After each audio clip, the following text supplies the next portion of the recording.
So there's just a few very simple points to understand about the globe. One, the Earth in the globe model obviously is a spheroid. Okay, so that's number one. Two, down is towards the center of the Earth. Fundamental form, or the fundamental concept, is the distance from the center of the Earth. Now, with just these three concepts, we can almost deal, I think, with all of the points that is troubling Bev at the moment. And straight lines are straight, I suppose. Yeah, I suppose that was straight lines are straight. There's another one we can do that. Straight lines are straight. And curved lines are not. Yes, yes, indeed, and good one. Yeah, and curved lines are not. And I think just with that, I don't think anything need more, but any more curved lines or not. And I think just with those four premises, which I don't think Bev understands, 2 and 3, and that causes him all sorts of problems. So let's just deal with this. Right. So if we have right. So let me just let me get the center. Let me get the center of this. I need to. I just need to get the center of this thing for various reasons.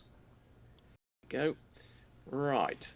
So, and let's draw. Oh yes, actually, I suppose the other thing I suppose I should have added here is horizontal is a tangent to the yeah. I'm sorry, what was that? Horizontal?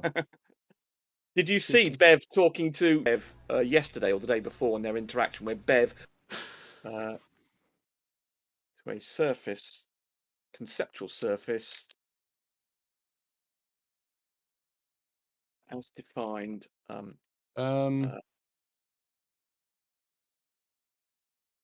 the other thing I wanted to mention, there was something else I wanted to say, horizontal tangent. Damn it, there was something else I wanted to say about horizontals. Bugger, I forgot what the other point was now. Damn it. It'll come. It will come, yeah, okay. There's something else I want to add to that. But yes, that's right. And of course, is perpendicular to vertical. So I think that's definitely, but you probably could do without one of those. I've actually overdone it really. Right, so let's just deal with it. So let's taking this concept here. So here is our Earth. Now we're going to call this. I've used a perfect sphere here, but actually we all know that the Earth is slightly oblate. But we're not going to worry about that because I think actually SE Montreal made the point the other day that not all verticals don't all go to the centre of the Earth, and I think he was I don't know whether he was aware of the oblate nature of the Earth, but that's the reason that the point is. But anyway, so we pretend for the moment as a good approximation that the Earth is a perfect sphere. So that's point number one done here. Now point number two, down is towards the centre of the Earth. So if I take a point, so let's suppose I have a point here. Where's down? Well, that's going to be towards the centre of the Earth, isn't it? So there's down towards there. Okay. And right, and now we know from the other rule I've got there, the what horizontal is, number 4, from the perpendicular to a vertical, it is perpendicular to that. So let's generate a perpendicular to that. So there we have a perpendicular to that. So if this is a vertical,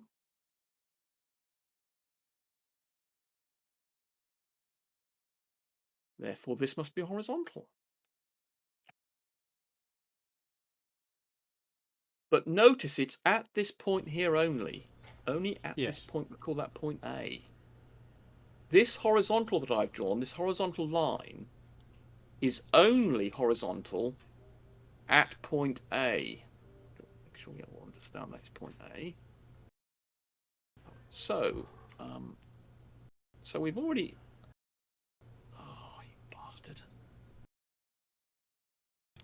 So the key point is that it's only at point A that I've drawn this horizontal plane here, or horizontal line in actual fact. But remember, another thing I think Bev has problems with, he has difficulty for some reason understanding. We're looking at a section, obviously, through the Earth as a sphere. I could draw this as a 3D sphere and then chop a slice through it and then say, here you go, there's this. But we'll just go straight to the 2D slice through the Earth because it's got all the geometry we need to deal with.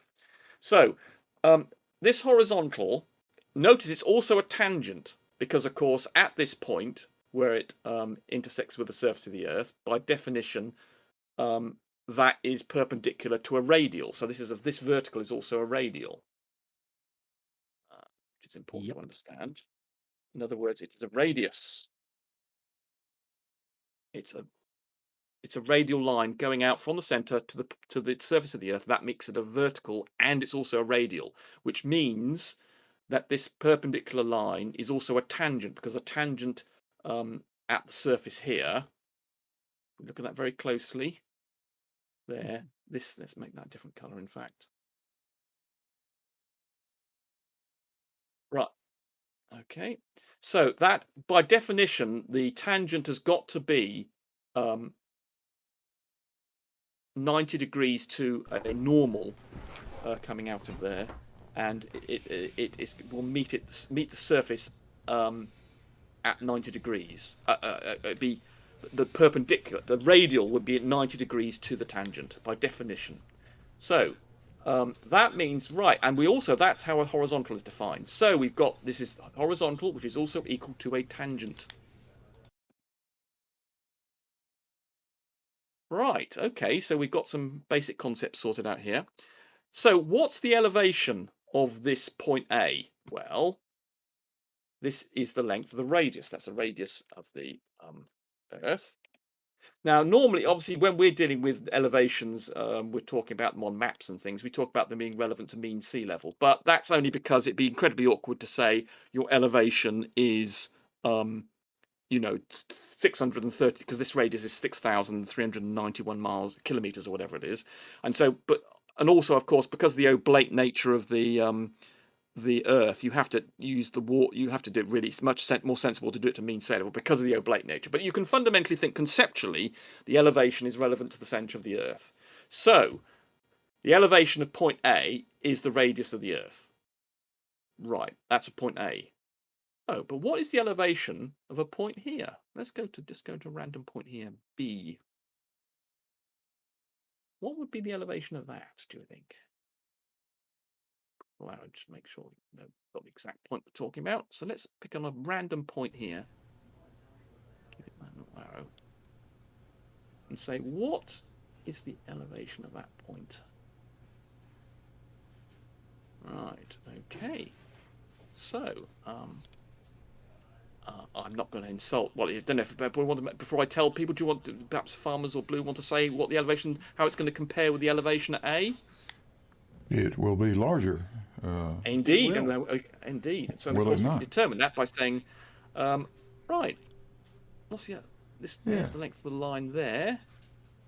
Right, so that's the elevation because it's the distance of B. And let's compare that with what we had.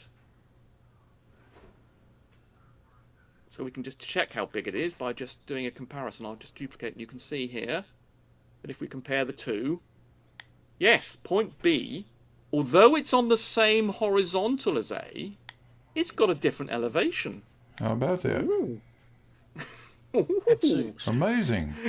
It is. But it's still horizontal with respect to A. But if you wanted to take that point by itself, it's actually got a different elevation to A. And what's more, we can then do this other thing which causes incredible confusion. We can say, what is the tangent? Because this point B defines a new position, a new radius, in effect, a new distance from the centre of the Earth, we can say that it's got its own tangent. Now, this is where this confusion about multiple tangents comes from. And this is what F.E. Dogma was basically doing in his diagram. So the tangent, you can argue, for this point, because we know it's a radius, that means it's defining a 3D surface, which means it's defining a 2D circle, which means we can define a tangent to it, because quite often one of the arguments used against has been used in the past by Bevan and these other flatties, is that you can't have a tangent to a point, but it's not a point. This point is defining an elevation. If we treat it as an elevation, it's got a radius associated with it of a sphere. And so let's have a look at that sphere. In fact, let's get this sphere, circle we're dealing with, and you can see there. And I'll make it a different color. What are you doing? Just that to come there. Actually, I think I'll change. Yes. Back. Right. So that point B is defining effectively a new conceptual sphere, and as you can see, the extra size, and it's got this new radius, and so a tangent, and we can then draw a tangent to that. So if I explain that. And this is exactly what F.E. Dogma did. Exactly. This is exactly what he did. And so there you are. So we now have point A and point B, and we have two, what we're going to call them tangents, because every different elevation creates a new circle, which means we can then define a new tangent. So when we're talking about these other tangents, which is what F.E. Dogma was referring to, he was referring to the tangent for that elevation. And as you can see here, every elevation has a new tangent, has a different tangent, and if they're in different places, a new tangent. Every point. Let me go back to this diagram. Yeah. If you look at this diagram here, go ahead, Blue. Yeah, you could also have on that. Go back to your previous diagram. Yeah, you could on your original radius line there. If you can extend that out and have another tangent up there as well, which would be parallel to the first tangent you drew, but only along that radial line. Where did you want me to draw this, Blue? Sorry, I didn't. Oh, you don't have to. No, you don't have to do that. But right. I'm just pointing out that, that first radius you drew can extend vertically as long as you stay along that same line, that same radial, to a new elevation, and you've got a second tangent point. Absolutely. Go here. And that tangent point that tangent line at that point would define a line that's parallel to the first tangent that you drew. There we but go. That's the only place you can have that happen, unless you go antipodal to the other side of the Earth, and then you can have another parallel one. So elevation 2. Mm-hmm. And this one here, A, we'll call this point C. Let's call it C. Point C. So C has elevation 2. Point B, we'll call that elevation 3 actually. Elevation 3. B has elevation 2. And A has elevation 1. Beautiful. Yes, it's always good to get things in threes, isn't it? Because that makes hammers home the point. Now, what we can also do is we can say, well, actually, this green line I've got here, that is effectively LIGO. This line here that I've got in green, let's make it a bit thicker.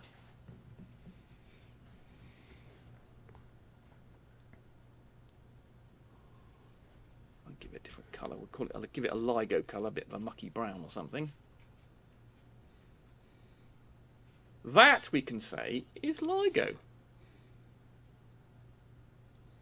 Oh, where'd it be gone?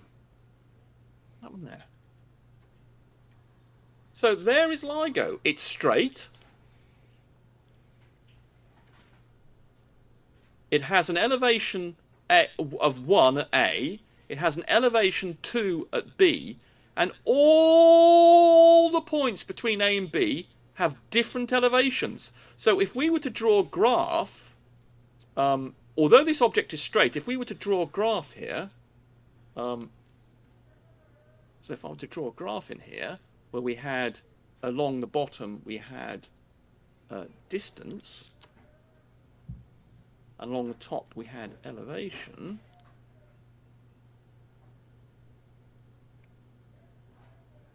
and I were to plot out, let's take point A here. So if I had point, and I put A here, and we put B here, we can see that there's a change in elevation. So we have, let's put the initial point for right, I'm going to just drop, so we have point A and I put point B up here, so going higher. You will get a shape. Change colour. That look like this. Oops, it look a bit. Well, the elevation's going up from A to B. Yeah, I think is the curve that way. Wait a minute.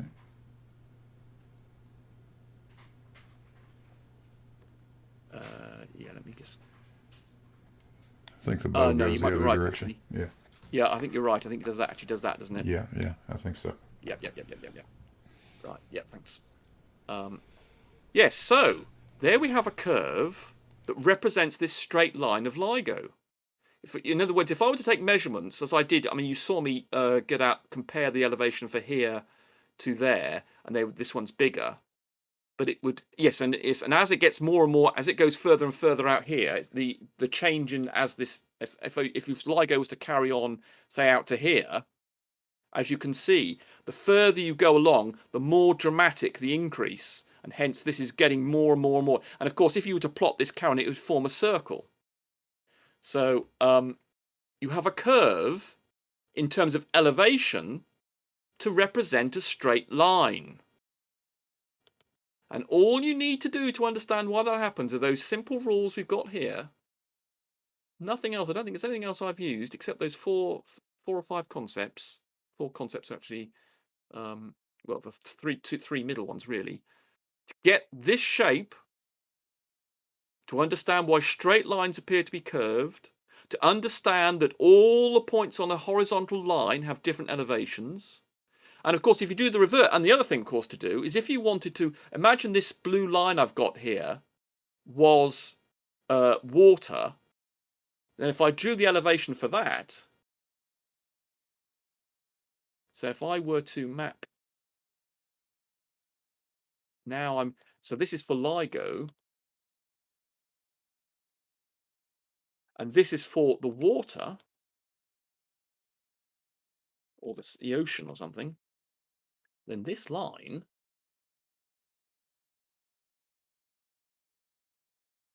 would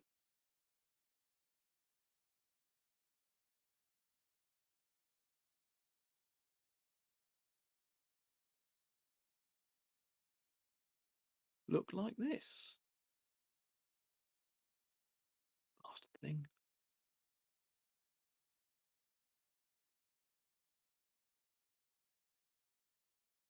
It would be straight, and it would have a constant elevation. So in other words, if this is mapping the water, so if you imagine this blue line, as you can see, the distance to the blue line, the blue circumference, is obviously a constant distance from the center of the Earth. It's following a circle, the circumference of a circle. It's got a constant radius. Following rule 3, elevation is the distance from the center of the Earth. Therefore, a radius has a straight line. Therefore, this curved water, level water, appears as a straight line of constant elevation. So curves become straight if you talk about the elevation of them, and straight lines become curved if you wish to map their elevation. I think that's probably, was that anything I missed out there, Farmers Blue? No, I think you've got it. I think you have, but Bev's going to have a field day with this. I can Of hear course. I can hear the high pitched incredulity from here, and he hasn't even said it yet.